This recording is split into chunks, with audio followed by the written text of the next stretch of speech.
The mining station Kepler Forum 42b floated in the darkness of space like a giant metal flower. Its arms stretched out in all directions, each one digging deep into the asteroid below. Inside the station, hundreds of beings from different worlds worked together. The air smelled of metal and sweat, mixed with the strange sense that came from having so many different species in one place. Jin-Woo Park wiped his hands on his work clothes and looked at the engine he had just fixed. The human engineer was small compared to most aliens on the station, but his hands were steady and his mind was sharp. He had been working on Kepler 442b for 3 years now, and he knew every pipe and wire in the place.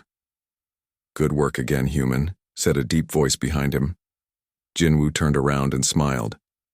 Snowdrift stood in the doorway, her white fur almost glowing under the station lights. She was one of the Volari, a cat-like species that usually had dark fur. But Snowdrift was different. She was albino, with pure white fur and pink eyes that seemed to see everything. "Thanks, Snowdrift," Jin-Woo said. "How did the mining go today?" Snowdrift walked closer, her tail moving slowly behind her. "The new tunnel is almost ready. We found more of those blue crystals you humans like so much." Most Volari stayed away from Snowdrift. Her people believed that white fur brought bad luck.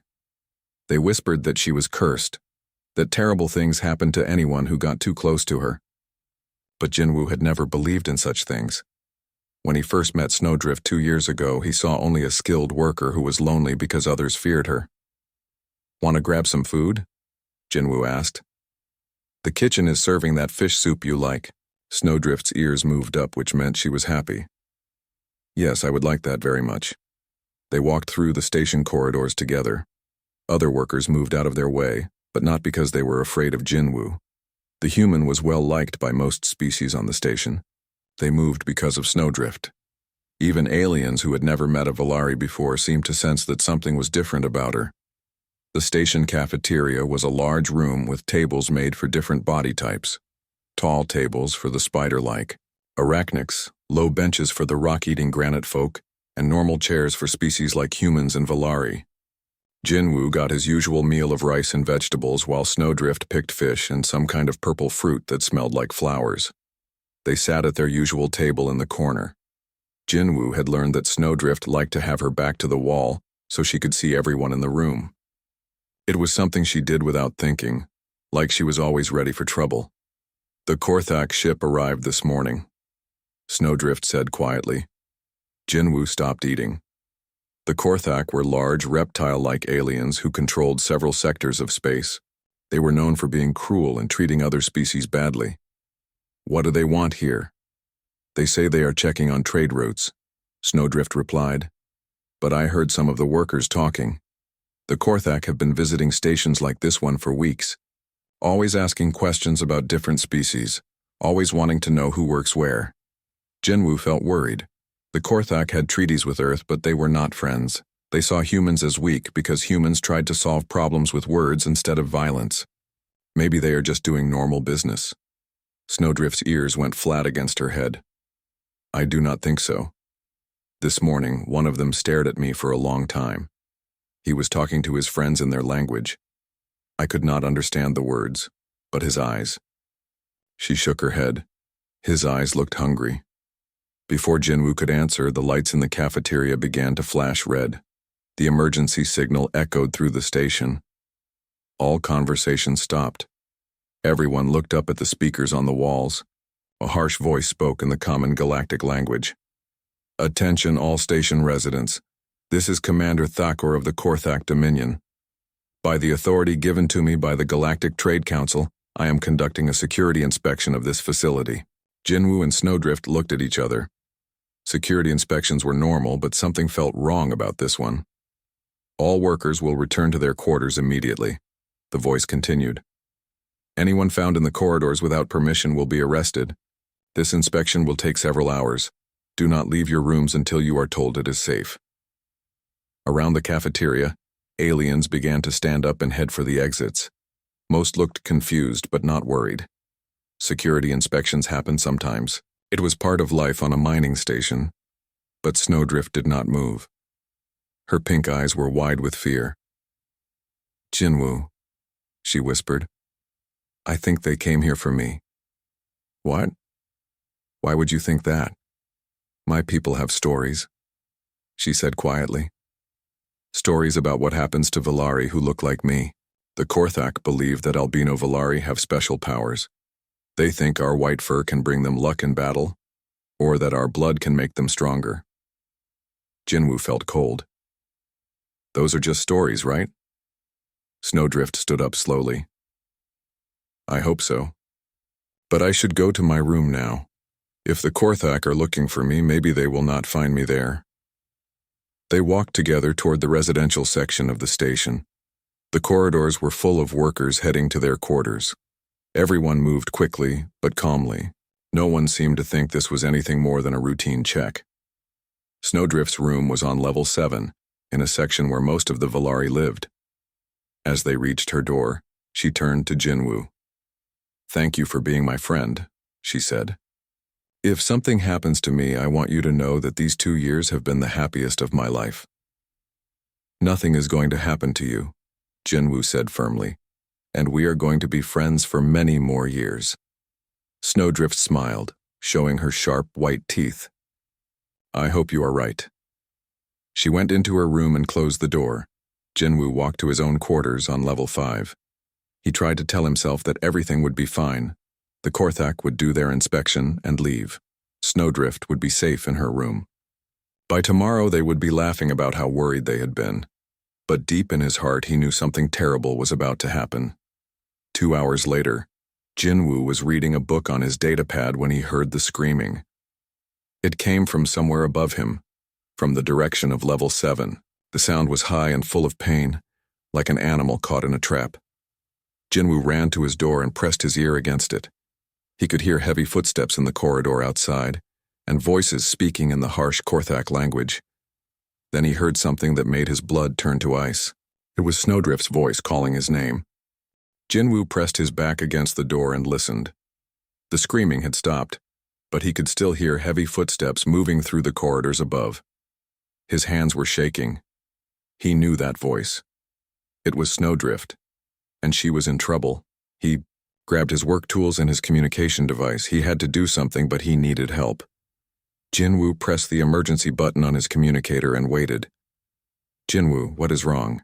The voice belonged to Minji Kim, a human doctor who worked in the station's medical center. She was one of the few other humans on Kepler 442b. They took Snowdrift, Jinwoo said quietly. The Korthak took her. There was silence for a moment. Then Minji spoke again, her voice careful. Are you sure? Maybe she is just somewhere else on the station. I heard her screaming. I heard her call my name.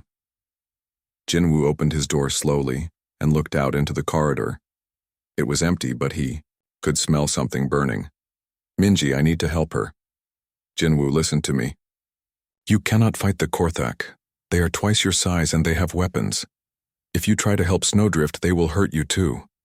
But Jinwoo was not listening anymore. He was thinking about the first time he met Snowdrift. It was during his first month on the station.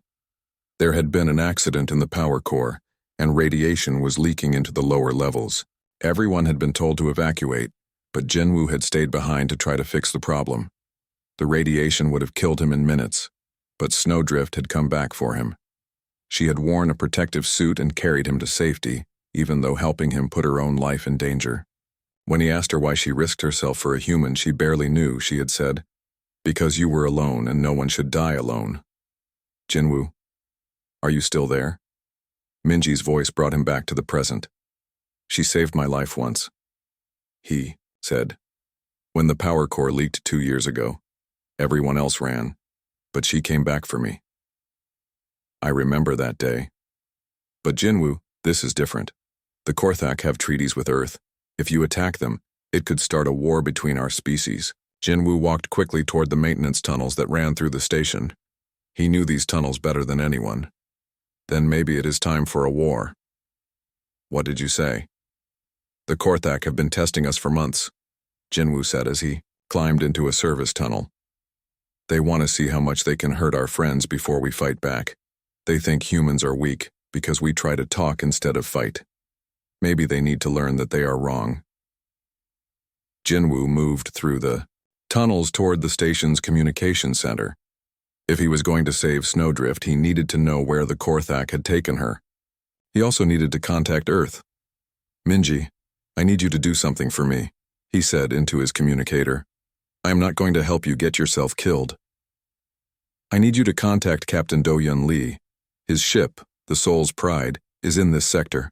Tell him what happened to Snowdrift." There was another long pause. "Jinwoo, even if I contact the captain, Earth's government will not let him help you. We have peace treaties with the Korthak. Then tell him I am not asking as a representative of Earth. I am asking as a human who will not let his friend be hurt." Jinwoo reached the communication center and used his maintenance codes to get inside.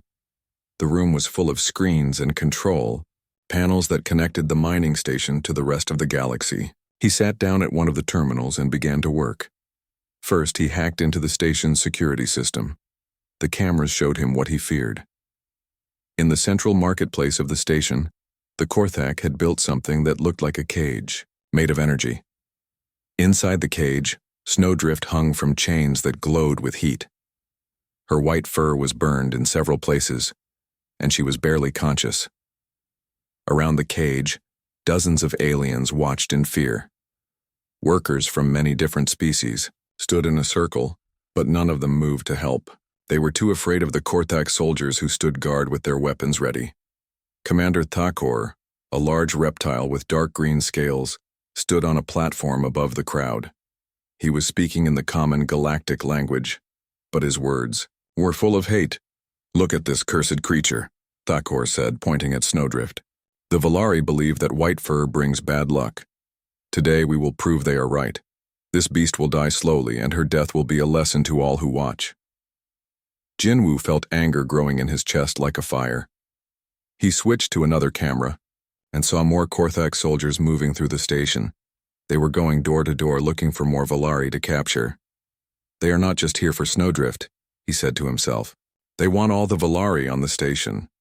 He opened a communication channel to Earth and waited.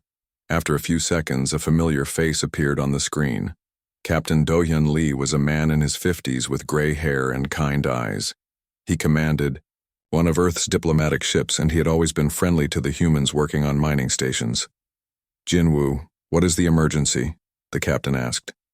"Captain, the Korthak have captured my friend.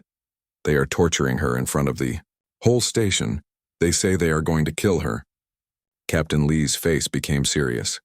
"I am sorry to hear that, but you know that Earth cannot officially interfere with Korthak activities.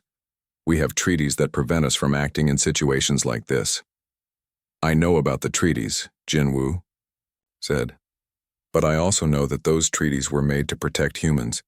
What happens when humans need to protect someone else?" The captain was quiet for a moment. "What are you planning to do?" "I am going to save her, with or without Earth's help."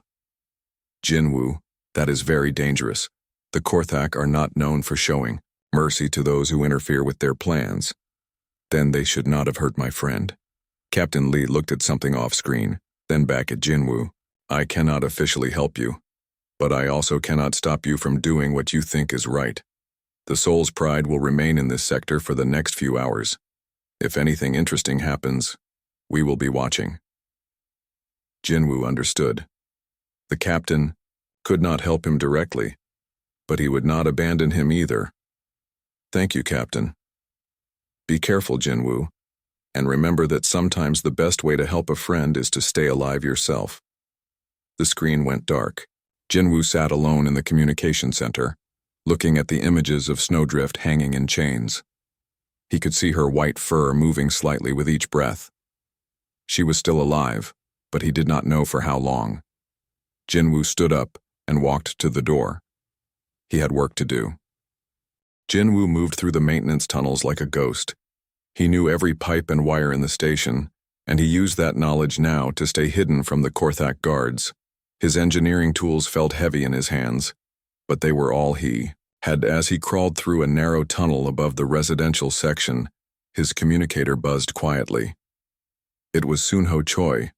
a human pilot who delivered supplies to the mining station. Jinwoo, Minji told me what happened. Sunho's voice was barely a whisper. I am docking my ship in Bay 7. It has stealth systems that can hide us from Korthak sensors. You should not get involved, Jinwoo replied. This is my problem. Snowdrift helped me once too.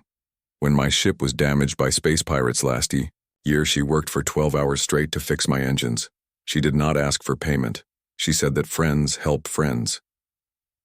Jinwoo felt a little bit of hope. He was not alone in this fight. There is someone else who wants to help, Sunho continued. Yuna Song from the communication department. She has been listening to Korthak radio signals. She knows their language. Jinwoo reached a junction in the tunnel system and stopped. Through a metal grate, he could see into the central marketplace. Snowdrift was still hanging in the energy cage, but now there were more Korthak soldiers around her.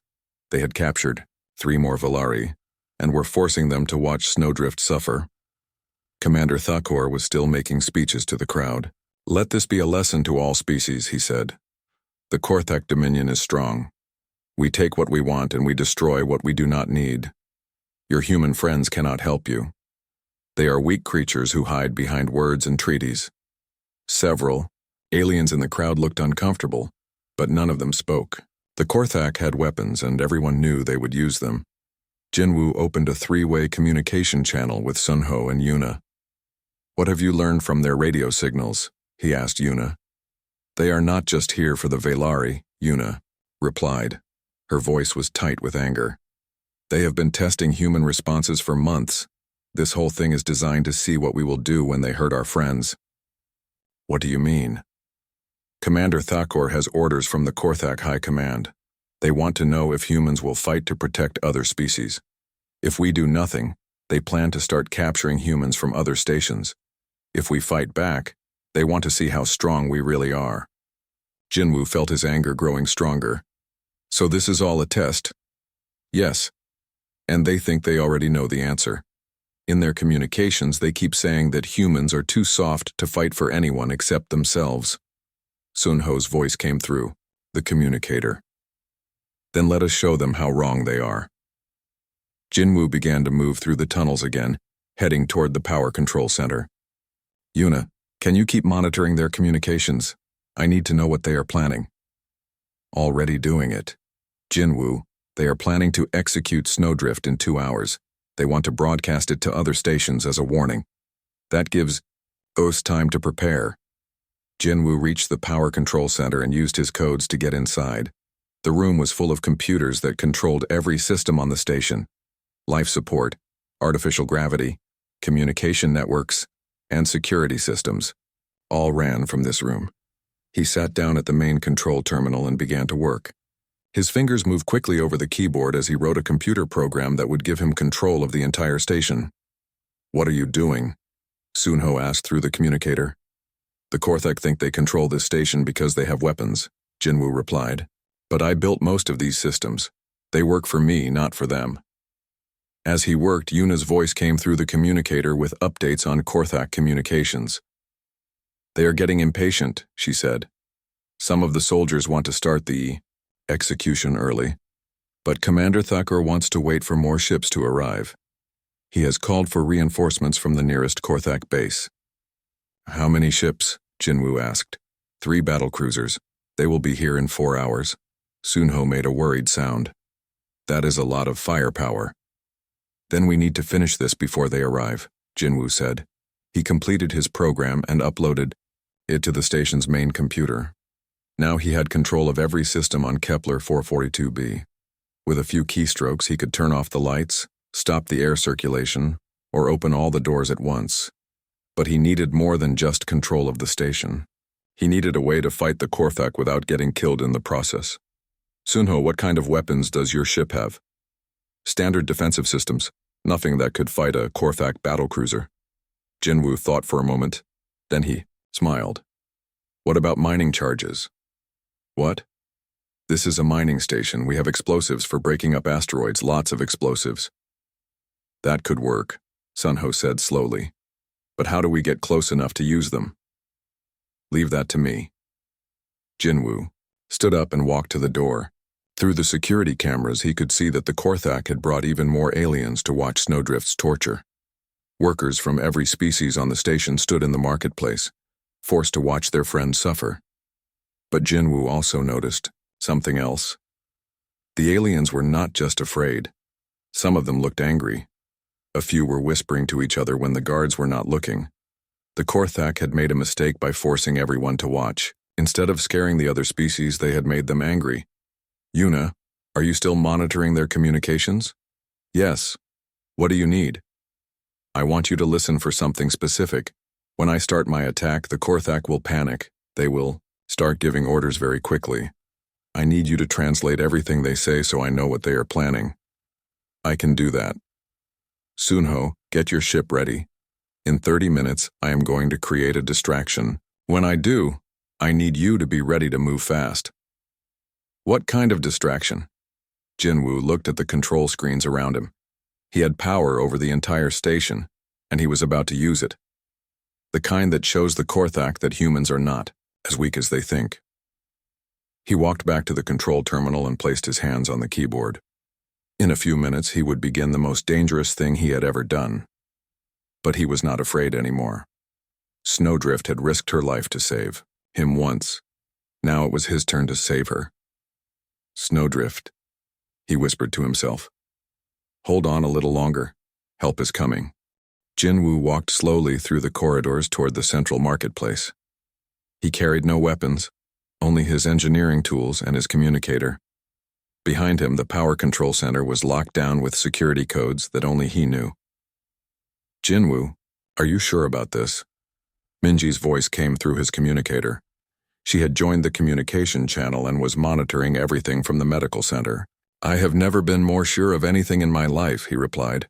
Through his earpiece, he could hear Yuna translating Korthak communications. Commander Thakor is getting reports that some of the station systems are acting strange. They do not know what is causing it yet. Jinwoo smiled. He had started with small problems. A few lights flickering here and there, some doors opening and closing by themselves. Nothing that would cause panic, but enough to make the Korthak nervous. As he got closer to the marketplace, he could hear Commander Thakor's voice echoing through the corridors. The Korthak commander was still making speeches about strength and weakness, but his voice sounded less confident than before. Jinwoo stopped at the entrance to the marketplace and looked inside. Hundreds of aliens filled the large space, all of them forced to watch Snowdrift's torture. The white Valari hung from burning chains in the center of the room, her body covered with burn marks. But her pink eyes were still open, and when she saw Jinwoo, they went wide with fear. She was trying to warn him to stay away. Commander Thakor stood on his platform, surrounded by a dozen Korthak soldiers. The reptilian alien was 8 feet tall and covered with thick green scales. His yellow eyes swept over the crowd like a predator looking for prey. You see how easy it is to break this creature, Thakor said to the crowd. The Valari think they are strong, but they scream just like any other animal, and their human friends are too weak to help them. Jinwoo stepped into the marketplace. No one hurts my friend. His voice was not loud, but somehow everyone heard it. The crowd turned to look at him. The Korthak soldiers raised their weapons. Commander Thakor's yellow eyes focused on the small human who had dared to interrupt him. Ah, the human finally arrives, Thakor said with a cruel smile. I was wondering when one of you soft creatures would try to play hero. Jinwoo walked closer to the energy cage where Snowdrift hung. The burning chains that held her were connected to a control panel, operated by 2 Korthak technicians. Let her go. Thakor laughed, a sound like rocks grinding together. Or what? You will fight me? You are half my size and you have no weapons. What can one human do against the might of the Korthak Dominion? More than you think. Jinwoo pressed a button on his communicator. Suddenly, every light in the marketplace went out. Emergency lighting came on a second later, casting strange red shadows across the room. Then the artificial gravity began to fluctuate, making everyone feel like they were floating one moment and too heavy the next. What is happening? Thakor roared. His soldiers were looking around nervously. Through his earpiece, Jinwoo could hear Yuna translating their panicked communications. They are saying their weapons are not working properly. Something is interfering with their targeting systems. Jinwoo smiled. I told you, no one hurts my friend. He pressed another button. This time, the life support systems began to make warning sounds. The air circulation stopped and the temperature started to rise. Not enough to hurt anyone, but enough to make the Korthak very uncomfortable. Stop this, Thakor demanded. Whatever you are doing, stop it now or I will kill your friend immediately. Go ahead, Jinwoo said calmly. But when you do, every system on this station will shut down permanently. The air will stop flowing. The artificial gravity will fail. The communication systems will go dead. And the docking bay doors will lock, trapping your ships here forever. Thakor's eyes narrowed. You are bluffing. To prove his point, Jinwoo made all the doors in the marketplace slam shut at once. The sound echoed through the room like thunder. Several aliens in the crowd jumped in fear, but Jinwoo noticed that some of them were smiling. This is a mining station, Jinwoo continued. I helped build most of these systems. They respond to my commands, not yours. Through his earpiece, Yuna's voice was excited. Jinwoo, their reinforcement ships are trying to dock, but the docking bay computers are not responding to their signals. They cannot get inside the station. Good, Jinwoo whispered. Thakor was getting angry. You think your tricks with lights and doors will save you? I have soldiers throughout this station. I can have you killed in seconds. Try it, Jinwoo pressed, another button on his communicator. Suddenly, klaxons began blaring throughout the station. The emergency evacuation signal echoed from every speaker. But this was not a real evacuation. It was a signal to Sunho. Through the marketplace windows, a sleek ship appeared outside the station. It was Sunho's vessel, but it looked different now. What had once been a simple cargo ship was now covered with mining charges and cutting tools. The ship moved with deadly grace as it positioned itself next to the Korthak battlecruiser. What is that? One of the Korthak soldiers shouted. That, Jinwoo said, is what happens when you threaten a human's friends. The mining charges on Sunho's ship began to glow. They were designed to cut through solid rock, but they would work just as well on Korthak armor. Sunho, are you in position? Jinwoo asked through his communicator. Ready when you are, came the reply. But before Jinwoo could give the order to attack, something unexpected happened. A new voice came through the station's communication system. This is Captain Do-Yun Lee of the Earth vessel Soul's Pride. Commander Thakor, you are in violation of 17 different galactic treaties. You will release your prisoners immediately. Through the marketplace windows, everyone could see new ships arriving. Not just one or two, but dozens of them. Human vessels of all sizes surrounded the station, their weapons powered and ready. Thakor looked confused. This is impossible. Earth would never risk war over one alien creature. Captain Lee's voice came through the speakers again. You are wrong, Commander. Earth risks war to protect our friends, all of our friends. Jinwoo walked, closer to the energy cage where Snowdrift hung. The Korthak soldiers pointed their weapons at him, but their hands were shaking. Their communications were full of panic as they realized they were outnumbered and outgunned. You have a choice, Commander, Jinwoo said to Thakor. You can release my friend and leave this station peacefully, or you can find out what humans do to people who hurt the ones we care about. For the first time since the crisis began, Commander Thakor looked uncertain.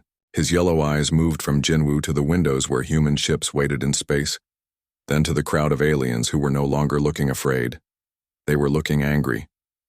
Choose quickly, Jinwoo added. My patience is running out. Commander Thakor stood on his platform, looking at the human ships surrounding the station. His reptilian face showed confusion and anger. For months, the Korthak had been testing human resolve, pushing boundaries to see how far they could go. They had expected the humans to negotiate, to beg, to offer trades and treaties. They had not expected this. This is not possible, Thakor said, his voice no longer confident. Humans do not fight. You are a species of diplomats and merchants. You avoid conflict. Jinwoo walked closer to Snowdrift's cage. The energy chains holding her were still burning her white fur, and she was barely conscious.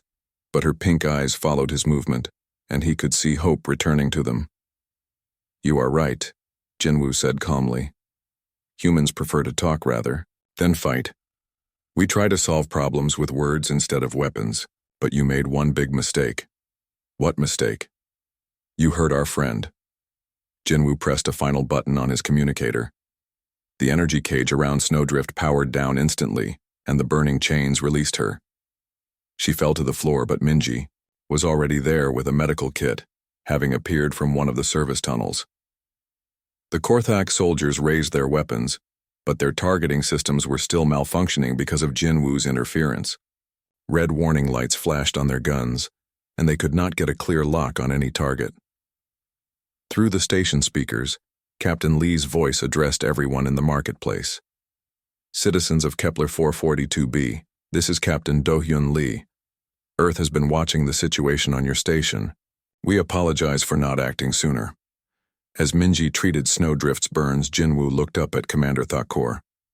"For months, you have been testing us. You wanted to see if humans would fight to protect other species. Today, you have your answer. More human voices joined the communication channel. Pilots, engineers, doctors, and diplomats from across the sector were speaking at once. "This is Commander Taejin Yu from the science vessel New Seoul. We have been monitoring Korthak activities in this sector for weeks. This is Captain Sora Min from the patrol ship Busan's Shield. We are prepared to escort any Korthak vessels out of human-protected space. This is Dr. June Park from the medical ship Healing Light. We are standing by to treat any injured civilians." Jinwoo realized that this had been planned. While he was working alone on the station, Earth had been preparing a response. They had been waiting for the right moment to show the galaxy that humans were not as weak as everyone thought. Commander Thakur's soldiers were backing away from the crowd. Without their weapons working properly, they were outnumbered by hundreds of angry aliens who had been forced to watch Snowdrift's torture. "This is not over," Thakur snarled at Jinwoo. "The Korthak Dominion will not forget this insult." "Good," Jinwoo replied. "Make sure they remember what happens when someone hurts our friends." Snowdrift was sitting up now with Minji's help. Her white fur was patched with bandages, but she was alive and conscious. She looked at Jinwoo with gratitude and something else in her pink eyes. Pride.